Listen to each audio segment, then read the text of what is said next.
Video is going to be a little bit of a short one, and it just surrounds the whole self-improvement, YouTube, TikTok, Instagram, this, that, the other space that is so common in the modern day, especially like in the last few months or so. It's kind of exploded in popularity recently, and if you consume content on social media a lot, you are bombarded with content and contradicting advice. You are told that this, do that, follow this diet, follow this workout routine, do this to make 10k a month, do that to make 100k in the next year or whatever. You are bombarded with different advice that, one, may not even be useful because it may not really suit you as a person, but two, you may think that sort of the whole contradicting advice, you may have literally scrolled through YouTube, and I've seen this a few times, one video, one title and thumbnail will say, the vegan diet is best for health. The video below that, I say, will literally tell you that the carnivore diet is best for health.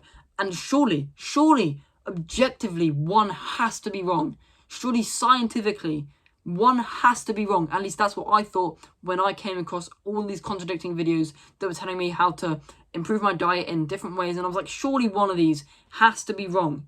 And you may have experienced the same thing, and I kind of want to give you a little bit of advice on how you can sort of overcome this issue, how you can overcome the contradicting advice, the bombardment of ideas and things that you can do to improve yourself.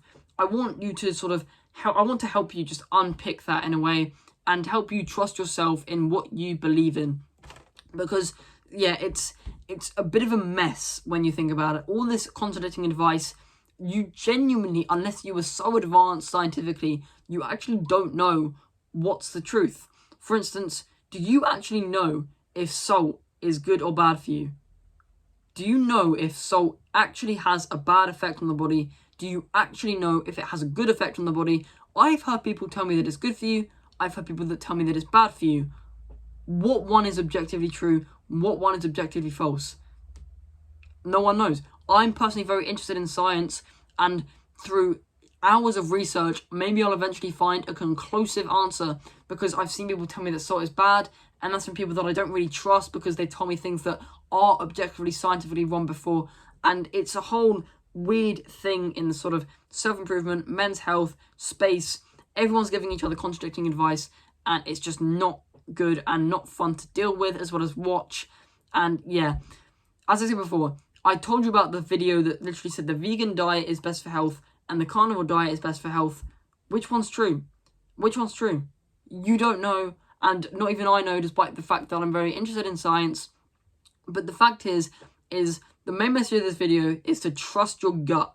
Now, I saw a few things that told people that, why would you trust your gut when you have been the person that may have been previously addicted to sugar, video games, being a degenerate, not really being mindful, not meditating? That was your brain, that was your consciousness that made those conscious decisions to not do good things in life. So why would you trust yourself? Why would you trust your own critical thinking ability because your brain did some bad things in the past? And that's quite a weird guilt-trippy mentality that I've seen a lot of YouTubers use to just get you to follow their advice and buy their course. It's interesting, but if you then use a critical thinking, you realize that that's what they're doing to you, and things do kind of start to come together when you realize that, yeah, I'm kind of being a little bit manipulated here, and they're really just sort of doing this so that I can follow their advice, which will end up making them more money in the end. And making money and all, it's not a bad thing, but I just want you to be aware of the psychological tactics that people are trying to sort of do to get you to maybe buy their courses, watch their videos, etc. Yeah, trusting your gut is absolutely important. While you may have been beaten down by society, you may have been beaten to the very, very lowest with all the bad habits that you may have been doing in the past, the fact is, your tribal instinct will never ever leave you, and your tribal instinct knows what's best for you as a human species and a human being in the general space of everything. Your instinct is everything, and to someone on the internet tell you that you shouldn't trust your own instinct because your instinct did this, despite the fact that your instinct was incredibly manipulated, and hopefully if you're on self-improvement, you can now just feel free to let that instinct go wild and to be the tribal person that you were previously in the past. Now you can re-trust that instinct because you have made the conscious decision to go on to self-improvement, start to be continuous learner and improve yourself. You made that conscious decision, and you made that conscious decision to do the bad habits in the past, but that is over, that is past, and we shouldn't dwell on the past. And so forget about that completely. Don't let anyone tell you that you shouldn't trust your brain because you made those decisions. You made a decision to get on self-improvement and improve your life, and that is your instinct telling you what is best. And so I want you to trust your instinct to tell you what you should eat and put in your body and do on a daily basis, because I have a pure and core belief that no one is similar. I mean, there are a lot of things like you're not special, we're all humans, we're all this, we're all that, but we are not. None of us have the same genetic kind of code. We are all unique. Every single one of us, even twins, all just slightly unique in the things we say, the personalities that we have. Every single one of us is unique. You think of allergies, right? Someone who's allergic to peanuts, nuts in general maybe. Nuts are seen as quite a big healthy food. Nuts are quite a good health food. Yet someone who's allergic to peanuts, they can't eat peanuts. Yet does that mean that peanuts are bad for you? No. It's just the fact that this person has a really bad reaction to peanuts. They could die if they eat peanuts, and so they choose not to be peanuts, as one should if you would die if you ate peanuts. That's trusting your gut. Allergies in general are the biggest sort of example of this that I can think of, and the biggest argument against the argument that you shouldn't trust your own instinct because you did bad habits in the past or whatever. Allergies are literally just the sort of thing that's sort of staring you in the face that says that not everyone's the same, and maybe we shouldn't all eat the same kind of thing. Everyone's diet should be different. Everyone's diet should not consist of the same thing every single day. And while you can have similar meals every single day, one person's not going to have the same breakfast as another person because they have different nutritional needs for their different genetics. It's very interesting science, and I hope to learn more about it in the future. But I just really wanted to send this message out because I'm tired of some people just saying that you should do this or you should do that. You should do keto, you should do carnivore, you should do high carb, you should do low carb, do high protein, low protein, this, that, 20 different fad diets that you have been forced into you, down your throat. You don't really know which one's best. Of course you don't, because how would you be able to, unpick it all? How would you be able to unpick the good from the bad, the fad from the normal, the scientific from the just bro-scientific? You can't end up unpicking it all, and so you just have to trust your gut. It's the only option. I've recently discovered that I'm probably lactose intolerant. I don't actually know. I'm not diagnosed as a lactose intolerant, but every time I eat dairy, something bad happens to my gut, so I'm guessing I'm lactose intolerant. That's trusting my gut. And I don't eat as much dairy as I used to. I'll still eat butter because I prefer it to vegetable strand that contains trans fats and is processed, but I don't like to eat dairy. I don't have Greek yogurt anymore. I don't have milk anymore. I may have cheese on the odd occasion, but not as much as I used to. And I have butter very rarely, but I didn't really have it that much anyway. And that's trusting my gut. And you imagine you were told by someone who was a big health professional. They said that, yeah, Greek yogurt, that's a massive health food. Have Greek yogurt, it's high in fat, it's good for you, it's got so many healthy vitamins, minerals. And then you had it, and you had an adverse gut reaction because you were lactose intolerant.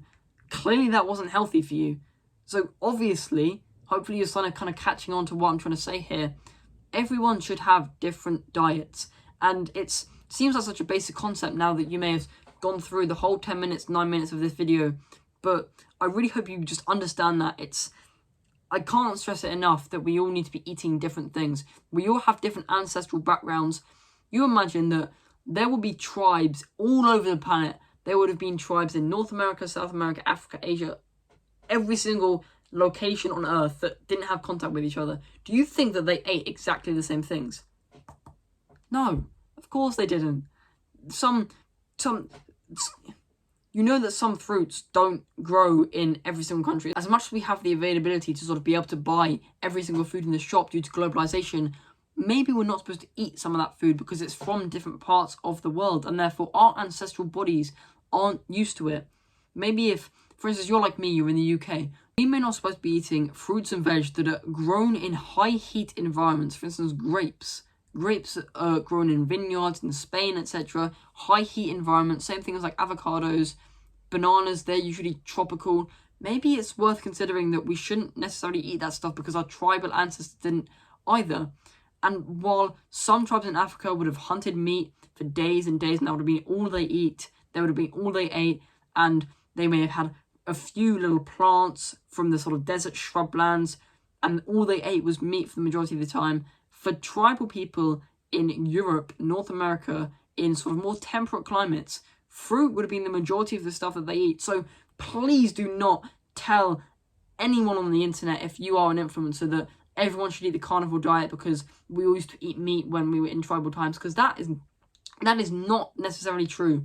That is not necessarily true. And while, yeah, sure, in Europe, North America, people would have hunted and eaten meat, but not as much as the tribe and ancestors in Africa, where meat was pretty much the only thing that they could actually eat because it was all that was really around them, because the other stuff around them was like grassland, savanna, desert, and there would have only been a few plants around them that they could forage and pick from on like a monthly to weekly basis or whatever. I just think that's something to consider. Food for thought, if you will. Please just consider your own needs, your own dietary needs and nutrition. Maybe a high carb diet is the best thing for you, and by all means don't eat processed food and sugar. I think maybe creating a set criteria for everyone that's really vague, not specific, literally just, did it grow on a tree, or did it come out of the ground, or was it walking when you killed it? That's a pretty solid criteria. None of this sort of gummy bears that are made in labs and then put in a factory through a sort of supply chain line. None of that sort of stuff. That's never going to be good for humans. That was never supposed to be inside of our bodies in the first place. But as long as it is sort of, it walked on the ground or flew with the wings, it grew on trees, it was grown on the ground, this, that, the other, that is probably going to be edible, barring any kind of poisonous berries and leaves that are really thick, etc. That's a criteria that's pretty good. But if one of those things your body doesn't respond well to, don't eat it.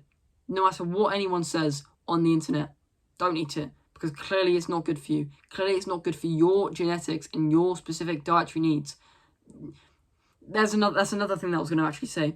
There's a specific disease called maple syrup urine disease, which means that you cannot eat protein a lot because your body doesn't have the enzymes to actually break down excess amino acids and proteins inside of the liver into urea. And this means that